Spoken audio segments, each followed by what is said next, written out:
All praise be to Allah, the Lord of all the worlds. In the name of Allah, the most affectionate, the merciful, and peace be upon the Holy Prophet Hazrat Muhammad sallallahu alaihi wasallam. Dear students, as you know, we are discussing Mr. Chips. In the previous two lectures, you listened about the synopsis of this novel. Today, we are going to discuss your chapter number 1 and chapter number 2. First of all, let's discuss few important events of this novel. When this novel opens up, we find Mr. Chips leading a life of retirement at Mrs. Wickett's house. And the writer has told us that Mr. Chips' life was just like an old sea captain who used to spend his time by remembering the signals of the past. But Mr. Chips used to spend his time according to the timetable of Brookfield. He would always listen to the call for prep, call for dinner, and call for lights out.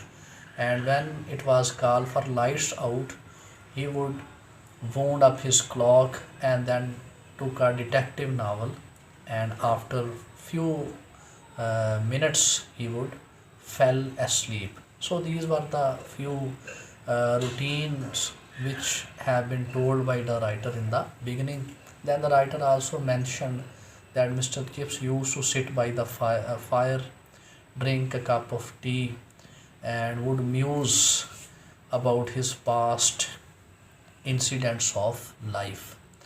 We can say that nostalgic feelings at that time would overcome Mr. Chips, and the time which has been mentioned in this very first chapter is after 10 years of his retirement. This has been discussed. Then the next thing which has been told in this chapter is about the uh, year of Mr. Chips' birth. Mr. Chips was born in 1848 and he joined Brookfield when he was quite young, and he dressed up like Victorian style. He was a very fashionable young man, and it was the year of 1870 when he joined Brookfield. And then the doctor of Mr. Chips has also been discussed in this novel. He was Dr. Merivale.